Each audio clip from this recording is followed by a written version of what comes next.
Salut, c'est Sergio Guerriero de nutrisculture.ch et je suis très heureux d'aborder avec toi un thème énormément et même capitalement principal dans la musculation et la prise de masse, en limitant la prise de masse grasse et en favorisant la prise de masse maigre au sein d'un unique sujet qui s'appelle l'anabolisme cellulaire.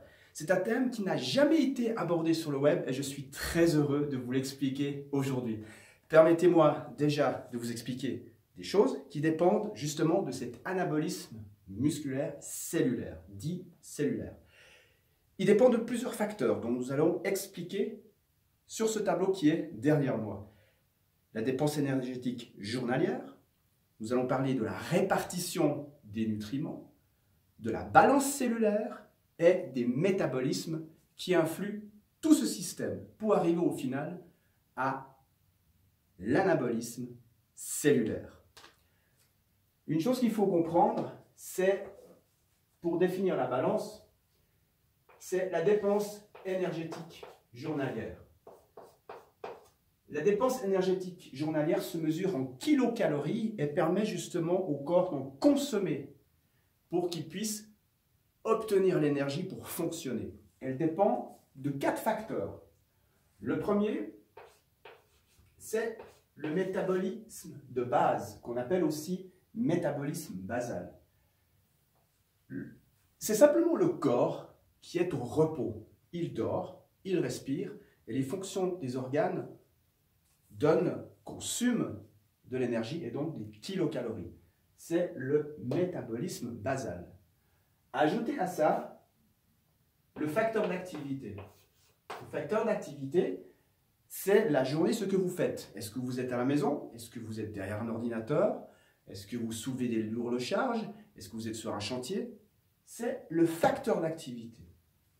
On doit ajouter à cela également la dépense sportive. Lorsque vous faites une session musculaire intensive de 1 heure, également à prendre en compte, puisque le corps consomme également des calories. Et au final, on ajoute l'effet thermique des aliments, parce que figurez-vous que lorsque vous mangez des aliments, tout un système se met en place. Les nutriments sont assimilés à partir de la salive, toutes les glandes, jusqu'au système digestif pour fournir les macronutriments, donc le corps consomme de l'énergie. Pour calculer le métabolisme de base, on se fige sur la formule de Katch-McCardle qui est utilisée dans de nombreux hôpitaux, chez de nombreux formateurs, dans de nombreux sites internet qui peuvent vous fournir le métabolisme basal. La formule de Katch-McCardle est la suivante. 370 plus 21,6 fois 1 moins l'indice de masse maigre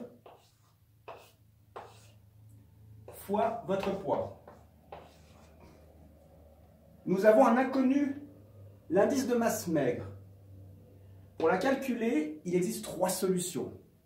Il existe des balances intépomètres que vous pouvez avoir chez vous, des pinces adipeuses où vous pouvez prélever des échantillons de plis triceps, le dos, le pli cutané, en ayant l'aide d'une personne, ce serait beaucoup plus simple. Également aussi un bilan métabolique qu'on peut le faire dans un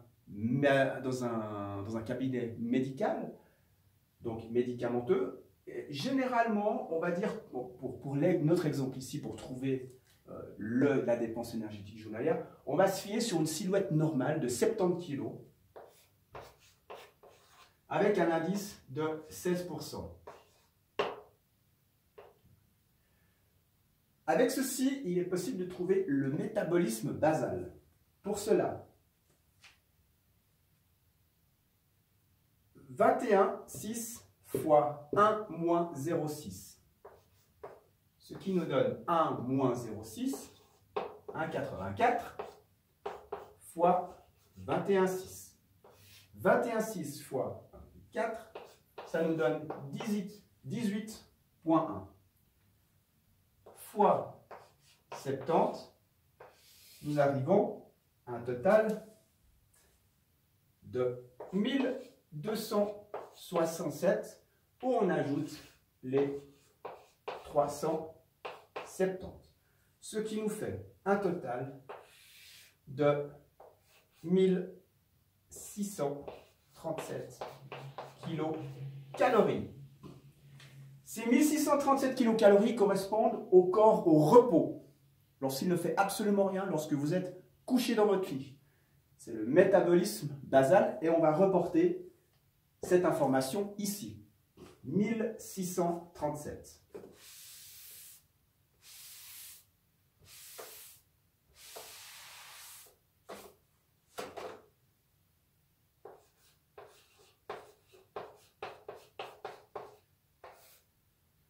Le facteur d'activité correspond à ce que vous faites dans la journée. Donc, à partir du moment où vous vous levez de votre lit.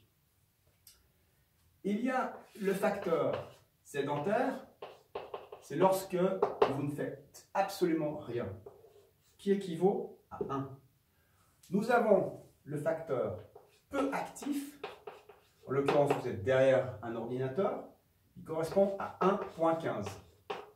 Vous êtes un peu plus actif, c'est-à-dire que vous soulevez des charges, vous êtes dans un magasin, par exemple une boutique, lui correspond un peu plus à 1,35. Et si vous êtes très actif, notamment sur un chantier où vous soulevez beaucoup de charges, là, il est égal à 1,45. Pour notre calcul, on va se baser sur des personnes qui sont derrière leur bureau, secrétaires, informaticiens, graphistes, etc. Nous allons prendre pour notre calcul le facteur peu actif de 1,15. Nous reportons cette somme sur facteur d'activité.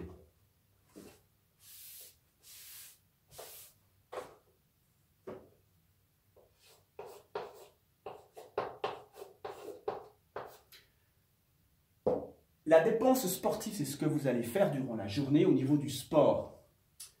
Il y a un calcul simple. Vous pouvez soit prendre, pour être très précis, une ceinture abdominale polar qui va vous indiquer précisément les kilocalories que votre corps consumera durant la séance, ou alors il existe un calcul simple qui arrondit l'information. 0,1 fois votre poids fois le nombre de minutes que vous allez passer à la salle à soulever des charges. En sachant que notre personnage fait 70 kg, 0,1 fois 70 égale 7. Pour une session de 60 minutes, nous allons consommer 420 kilocalories. Ces 420 kilocalories, on va les reporter ici sous dépenses sportives.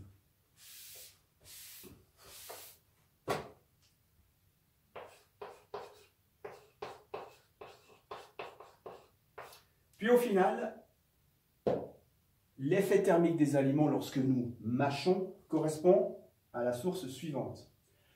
Les glucides, chaque fois que dans notre plat nous avons des glucides, ils consomment 5% de notre métabolisme de base.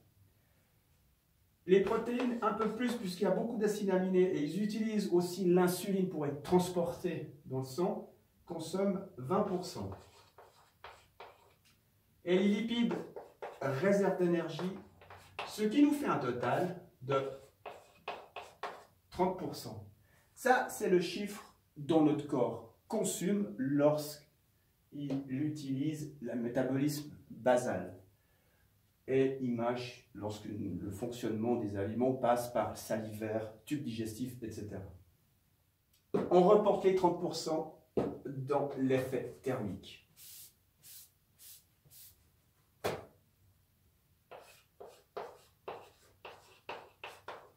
Et maintenant, nous avons tous les chiffres nécessaires pour calculer notre dépense énergétique journalière. Pour cela, nous faisons 1637 fois 1,15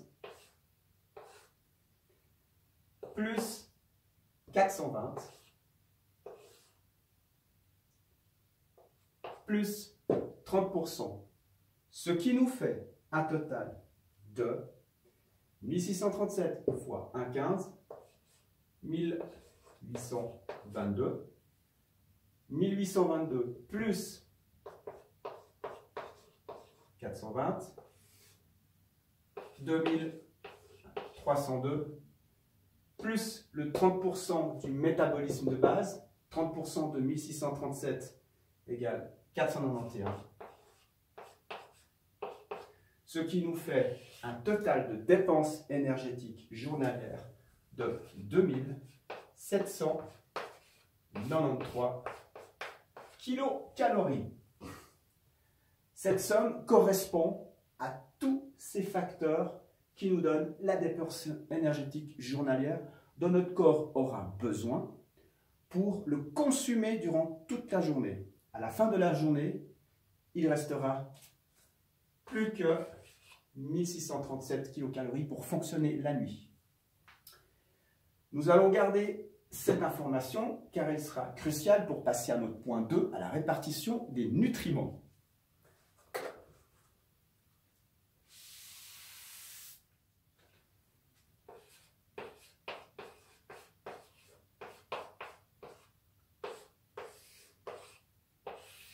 « 2793 kilocalories correspondent à un homme de 70 kg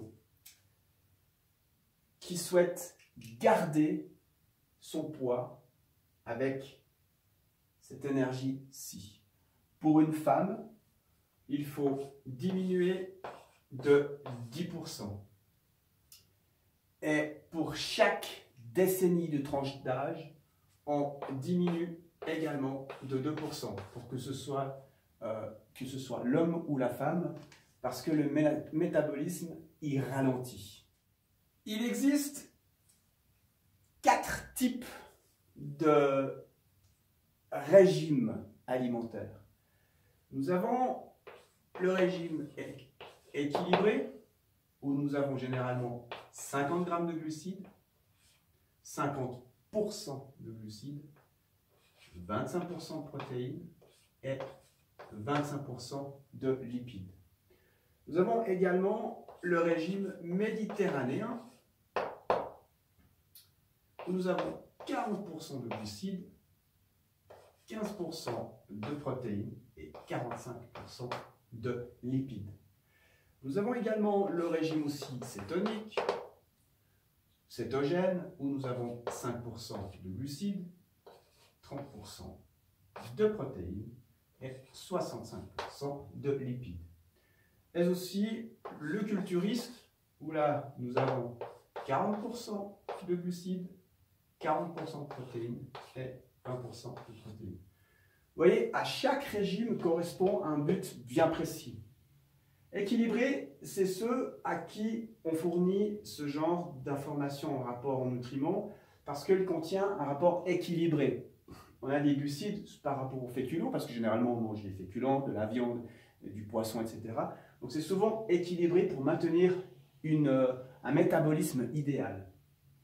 Le méditerranéen, ce qu'on peut voir, c'est qu'également il est bon pour le, au niveau des glucides, une petite faible baisse au niveau des protéines. Pourquoi? Parce qu'il condense avec les lipides, parce qu'il mange beaucoup de poissons, beaucoup d'huile d'olive, des oléagineux, des noix, etc. C'est pour ça que le méditerranéen, il a beaucoup plus de lipides. Le cétogène, lui, il a beaucoup moins de glucides, c'est normal pour la sèche, etc. Par contre, il a beaucoup plus de lipides pour maintenir les articulations, pour éviter de se blesser. Mais il a une faible source au niveau glucides, donc du coup, le corps, il va piocher ici, dans les lipides. C'est une réserve d'énergie. Après, une fois qu'on n'a plus de réserve d'énergie, il va piocher dans les protéines.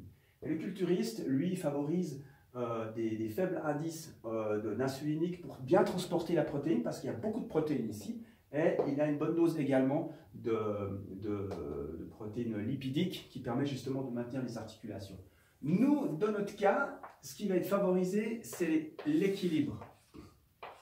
C'est ce qui est généralement utilisé dans le fitness. Le fitness, on peut utiliser, ils utilisent 50, 30, 20, mais il n'y a pas suffisamment, il n'y aura pas suffisamment assez de lipidiques pour les articulations, et puis également pas assez suffisamment pour la protéine, pour la masse musculaire. C'est pour ça qu'on va favoriser le régime équilibré. On va poser l'information. Et ici, nous avons notre apport en nutriments. Les glucides, les protéines et les lipides. Pour calculer la valeur de nos repas durant toute la journée, il faut savoir une chose, c'est que le glucide, il a une énergie en kilocalories. Le glucide fait consommer au corps 4 kilocalories. La protéine, également 4 kilocalories. Et les lipides, eux, 9 kilocalories. Énorme source de combustion. Pour répartir tous ces aliments, apports énergétiques durant toute la journée, il faut procéder à un calcul. 2793 kilocalories fois 50% divisé par la combustion 4. Ce qui nous fait un total de 1396 calories divisé par 4 égale 349 grammes de glucides. Pour nos protéines, 2793 kilocalories fois 25% et également divisé par 4. Ce qui nous fait 698 kilocalories divisé par 4 égale 600. Ah, j'ai beaucoup trop là. Pardon. 174 grammes de protéines. Et pour les lipides, nous avons toujours 2793 kilocalories fois 25, ce qui nous fait également 698 kilocalories, mais divisé par 9, ce qui nous fait ici 770 grammes de lipides. Avec ces informations, on nous donne une information utile qu'on voit sur beaucoup de sites internet. C'est les grammes par kilo de corps. En général, il ne faut pas se baser là-dessus pour calculer les rapports. Ces grammes en kilo de corps, vous allez les trouver en fonction des pourcentages. Ils sont beaucoup plus précis que de dire 2 grammes de kilo de corps, 3 grammes de kilo de corps, et puis le reste en glucides. Ça n'a aucun sens et c'est très dangereux pour les petits poignets d'amour ici. Et on remarque une chose, c'est que 349 grammes pour une personne qui fait 70 kg correspond à 5 grammes par kilo de corps en glucides. Que la protéine correspond à 2,5 grammes par kilo de corps. Et au niveau des lipides, à 1 gramme par kilo de corps. On remarque que ce régime équilibré pour la masse musculaire, la construction musculaire, correspond entièrement à nos attentes. Suffisamment d'énergie, à 5 grammes par kilo de corps pour une session intensive, parce qu'il y aura suffisamment d'énergie pour aller piocher, et aucun stock qui ne restera, suffisamment de protéines pour la construction, et suffisamment de lipides pour les articulations. Et maintenant, avec ça, on a les informations pour nos repas.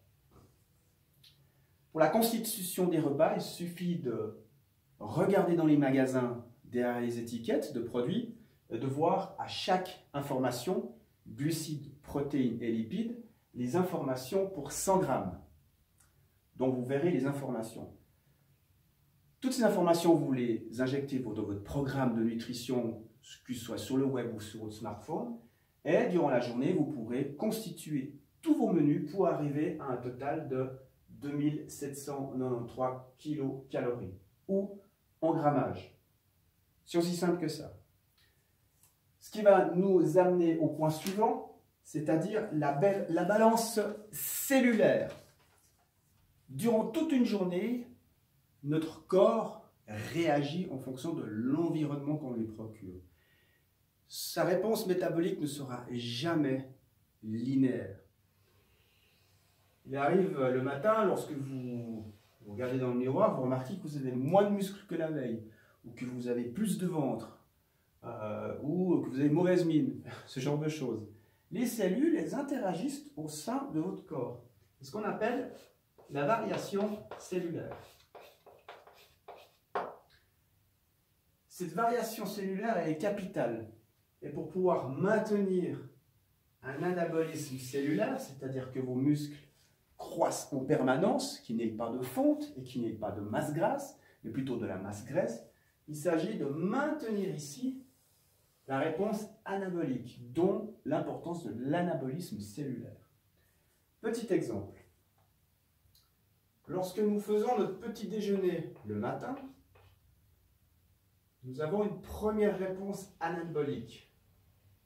Cette réponse anabolique, justement, ce sont les nutriments que vous apportez au corps sous forme d'énergie. Les nutriments, à la digestion, vont créer de la matière. Cette matière, elle commence à être assimilée par les cellules. Toutes les cellules complexes les ingurgitent, les absorbent, et vont se détacher pour être sous forme de cellules basiques.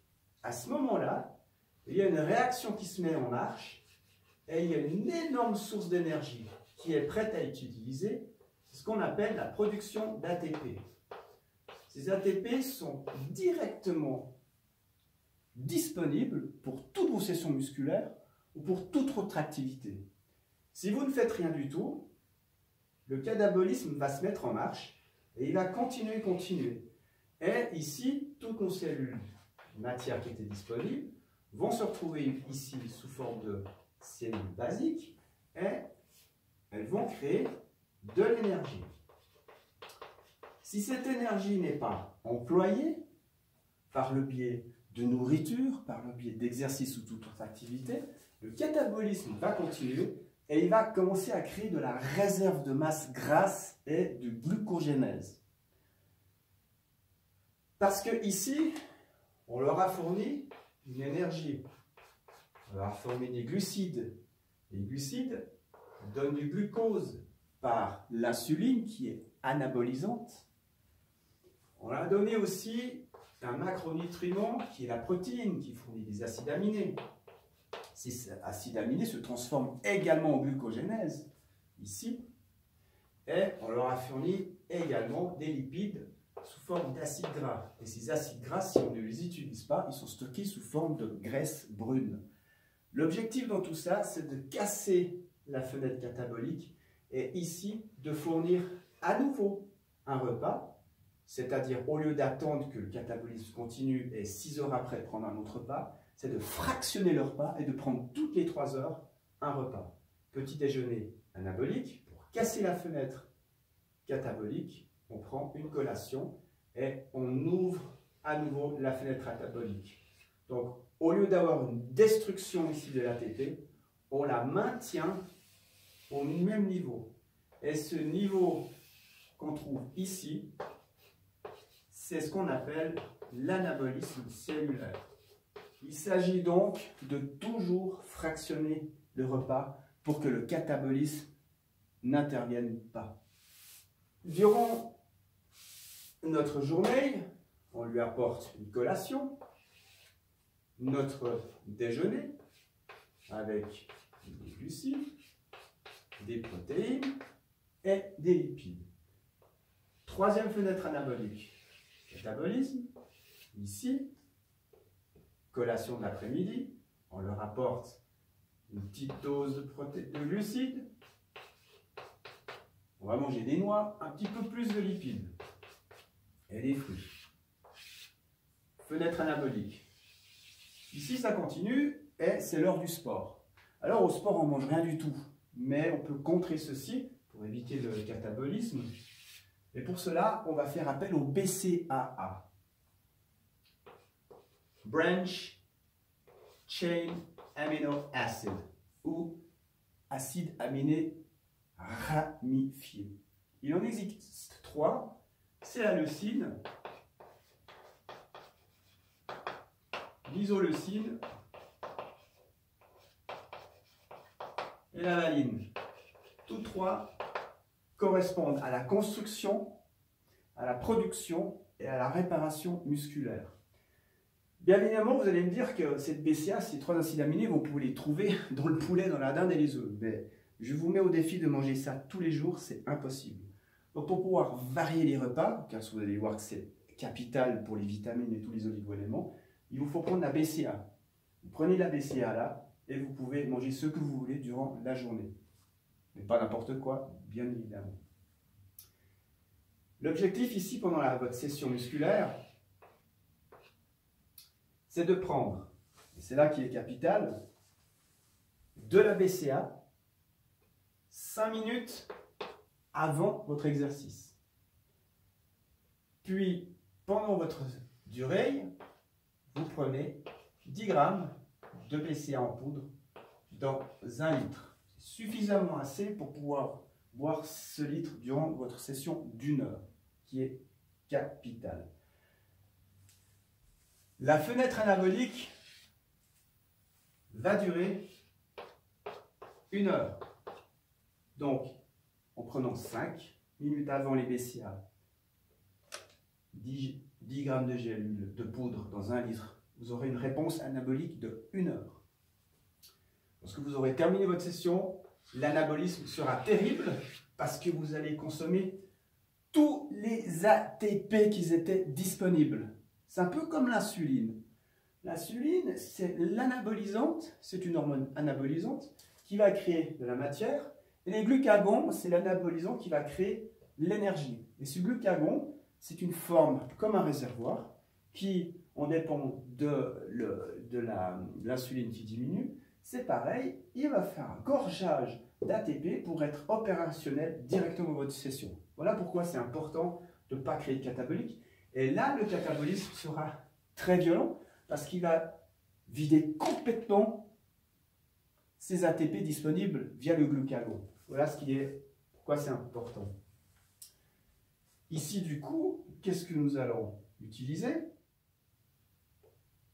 C'est une gélule de BCA avec glucides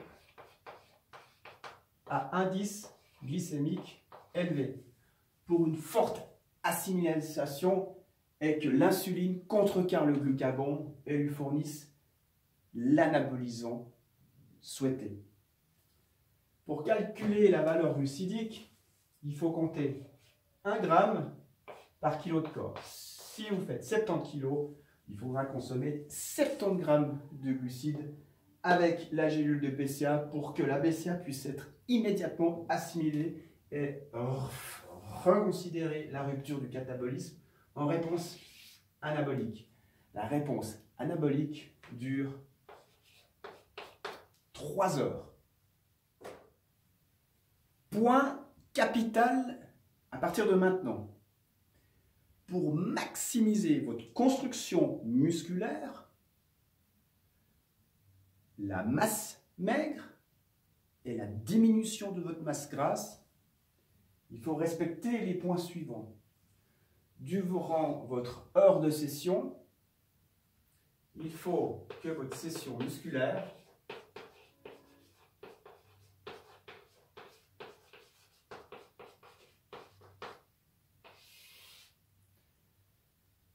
soit un programme hypertrophique. C'est-à-dire des exercices polyarticulaires, squat, développé couché, soulevé de terre, rowing, etc. et les tractions. Qu'il y ait également des exos articulaires en rappel, biceps, triceps, jambes, etc. Et également des supersets pour le mental.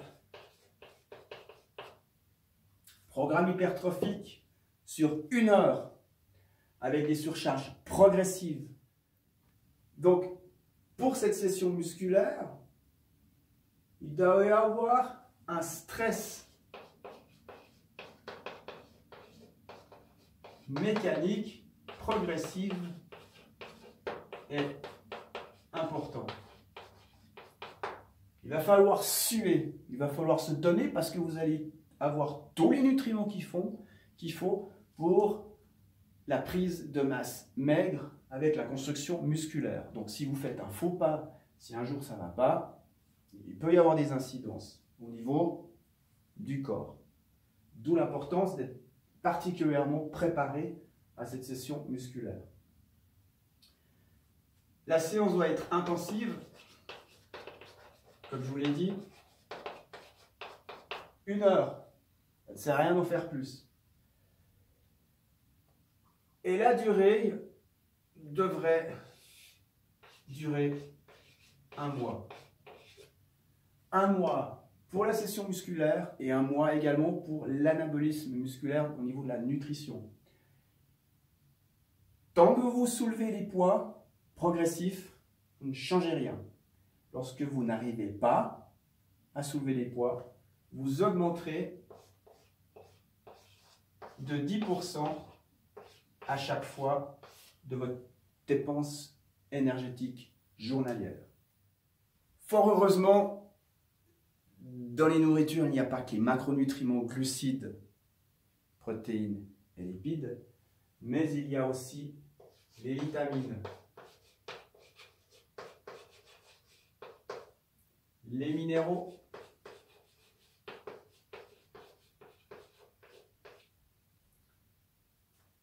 et les oligo-éléments. Ici, je vais vous énumérer les vitamines, les minéraux et les oligos exclusivement et que pour le programme de masse musculaire strict. Les autres, on n'en a pas besoin. Ne cherchez pas à avoir des compléments alimentaires, ça ne sert à rien. Les vitamines, la B1, c'est la thiamine.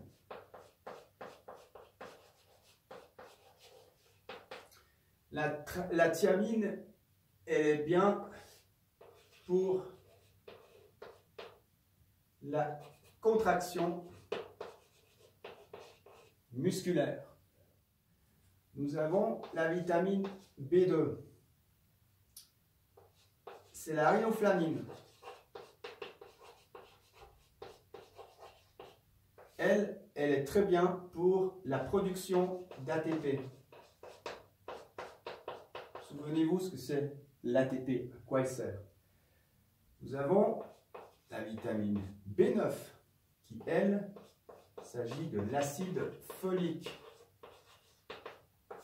L'acide folique est très bon pour le métabolisme des acides aminés. Excellent pour la synthèse et l'assimilation des acides aminés. Nous avons la vitamine B6 qui est la pyridoxine qui, elle, est très bien pour la production d'hormones. L'adrénaline, la noradrénaline, la sérotonine. Adrénaline pour des situations de stress notamment, et la sérotonine pour la température corporelle. Et pour une petite histoire, la sérotonine, c'est par rapport à l'acide aminé, qui est la tryptophane, que nous allons voir plus tard. B6, la pyridoxine, donc ça, production d'hormones. Et nous avons la vitamine C, qui est ni plus ni moins de l'acide ascorbique, qui, elle, est bon pour les tissus musculaires. Vitamines, les minéraux. Les minéraux sont excellents pour la construction cellulaire. Nous avons ce qui est bien pour la musculation, le phosphore.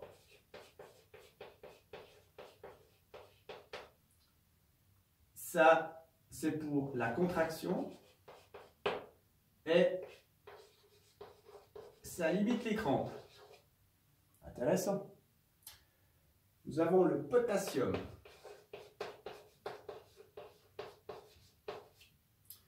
Le potassium, c'est excellent pour l'équilibre acido-basique. Généralement, tout ce que les bodybuilders mangent, dinde, fromage, etc., poulet, riz, contiennent beaucoup d'aliments qui sont non alcalins, malheureusement. Surtout que le pire, c'est, on ne mange pas fort heureusement ou rarement, c'est la rhubarbe. Mais c'est bien d'avoir du potassium sous la main parce que ça favorise l'équilibre acido-basique. Donc, très intéressant. Nous avons le magnésium,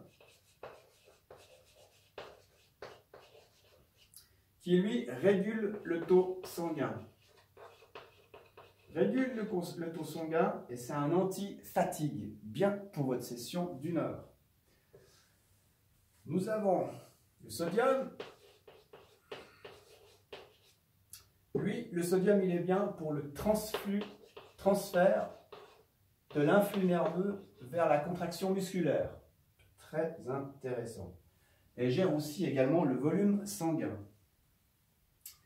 Et nous avons aussi, donc ici, les minéraux, donc qui sont très importants pour la construction cellulaire. Et au final, les oligo-éléments, qui eux, sont très bien pour les productions des hormones, notamment l'insuline. C'est pour ça que c'est intéressant d'en avoir en musculation. Pour ça, nous avons le chrome. Le chrome, ça limite le surpoids.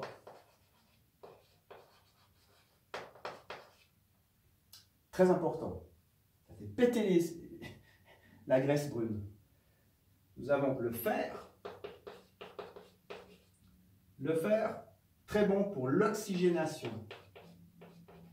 Et qui dit oxygénation dit diminution de la fatigue. En plus de ces oligo-éléments, nous avons le iode, qui est bon pour le développement de fonctions musculaires. Développement de la fonction musculaire, très important. Et nous avons le zinc, au final, qui est bon pour la synthèse des hormones. L'adrénaline, l'insuline, etc., etc., mais surtout les hormones oméga 3 et oméga 6. Là, avec les vitamines, les minéraux, les oligos, vous avez tout ce qu'il faut pour construire une excellente masse musculaire et pour optimiser vos sessions de musculation. Tous ces micronutriments se trouvent bien évidemment dans tous les aliments que vous allez manger. Et je vous encourage vivement à avoir vu la liste qui est à votre côté et de faire un saut sur nutrisculture.ch pour que vous puissiez voir en quoi ces aliments sont importants. Ne mangez pas que du bœuf, ne mangez pas que de la viande, ne mangez pas que du poulet, par pitié, que de la dinde. Il y a des choses beaucoup plus intéressantes, surtout que ces 3 aliments que je vous ai donnés là se trouvent dans la BCA, dans la valine, l'isoleucine et la leucine. Et figurez-vous que vous pouvez prendre tout le bidon de BCA, ça ne correspondra en rien à une bonne dinde, un bon poulet, qui lui correspond à 10 fois plus que ce que vous pouvez ingurgiter lors d'une gélule. Donc tenez bien compte de ça. Ces éléments sont très puissants. Les vitamines, ce sont des vitamines qui sont hydrosolubles, donc qui ne sont pas dangereuses. Vous pouvez seulement les consommer à volonté dans les aliments. Les minéraux, consommation aussi excessive, oligo, limitée. Généralement, ils sont à faible dose, mais ça ne va pas vous poser vraiment de problème tant que c'est d'origine animale ou végétale. Dans les macronutriments, des glucides, il faut favoriser les indices glycémiques en dessous de 50. Nous pouvons trouver dans les aliments en dessous de 50 beaucoup de choses. Le poisson, les céréales complètes, les germes, les oléagineux, les fruits rouges, les légumineuses et tous les féculents qui devraient être cuits al dente. Plus le mode de cuisson est important, plus la charge glycémique va augmenter. Parmi les indices glycémiques typiques 50 à favoriser al dente à l'eau, il y a les pois chiches, le chia, le riz brun, le boulgour, les pâtes à l'épeautre, les patates douces et les lentilles, qui est une excellente source en vitamines et en oligos et en sels minéraux. Toujours favoriser les indices glycémiques inférieurs à 50. Nous avons bien évidemment les protéines,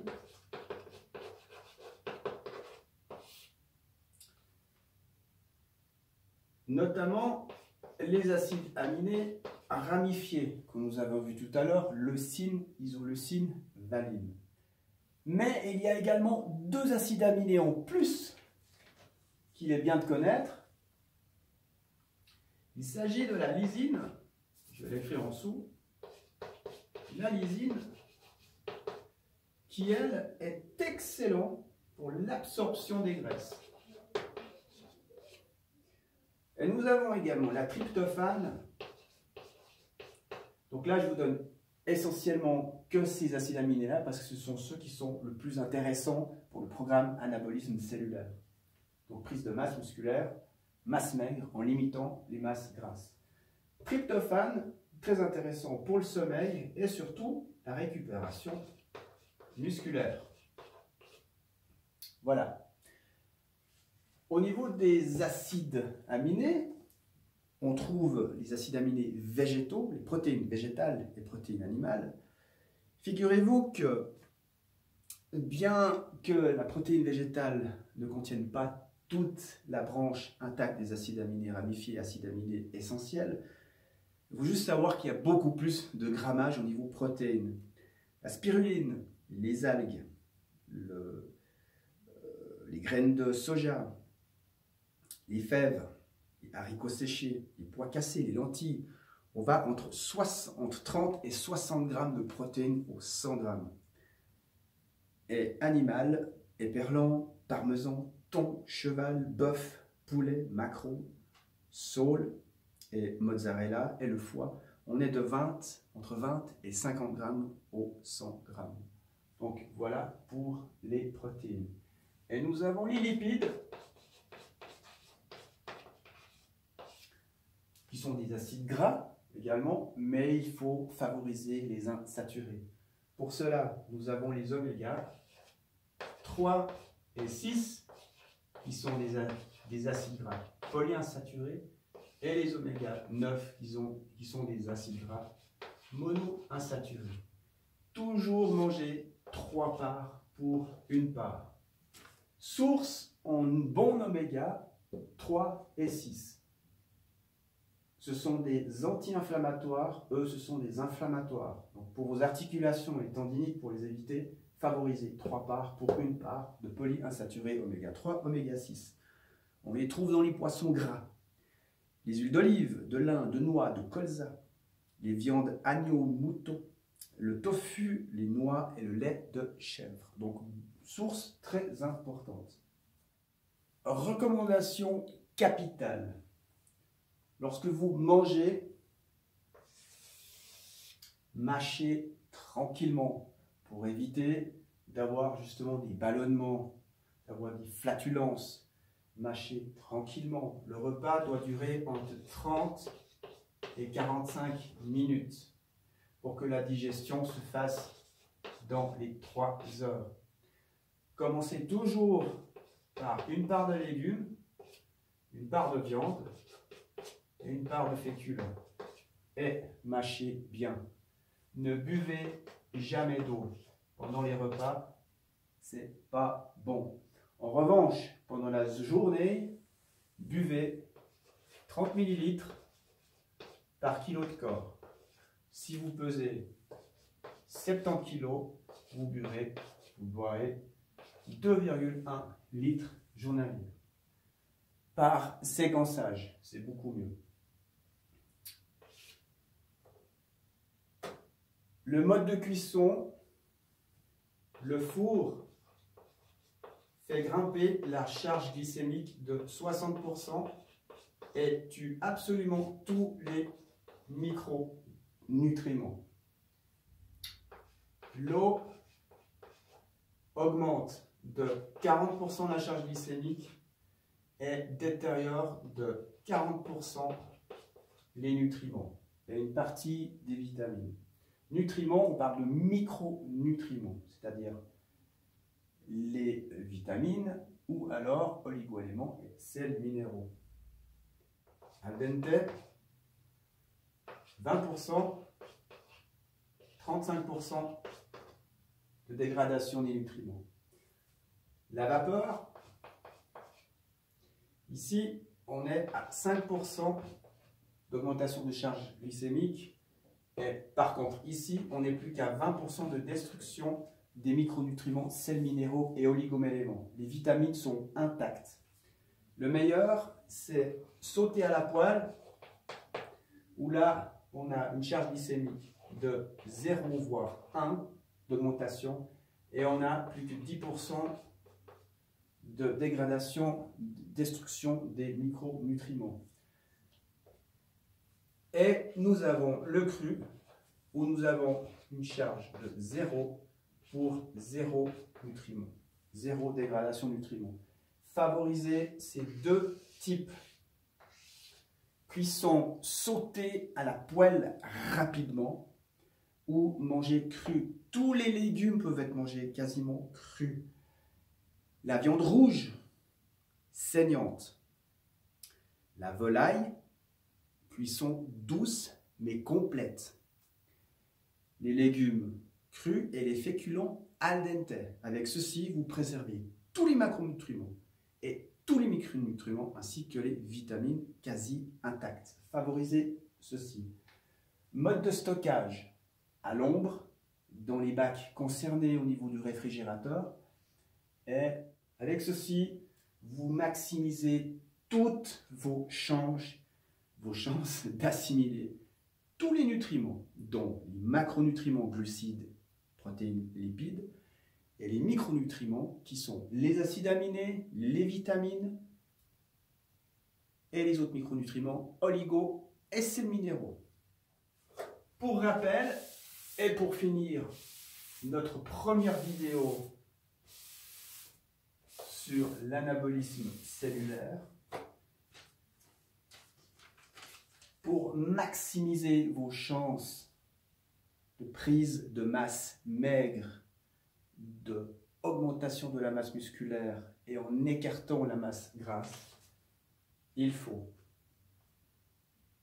un anabolisme cellulaire qui doit automatiquement être complété par un stress. Si vous n'avez pas la bonne session intensivement de stress mécanique comme nous l'avons indiqué auparavant et un anabolisme cellulaire conséquent, vous n'arriverez pas à provoquer cet anabolisme cellulaire. Voilà, c'était Sergio Gualiero de Nutrisculture.ch. Je suis très content que vous m'ayez suivi durant presque, peut-être quoi, une demi-heure. On verra tout ça. Quoi qu'il en soit, j'espère que vous avez pris des notes par rapport à ce qui a été indiqué. C'est très important. Vous ne trouverez pas ça sur le web. On a de tout et de rien. Là, on se focalise essentiellement sur l'anabolisme cellulaire et tous les nutriments dont vous avez besoin. Le reste, on s'en fiche. Allez, je vous souhaite une excellente session, des excellentes sessions de repas également. Et je vous dis à très bientôt et never give up. Ciao!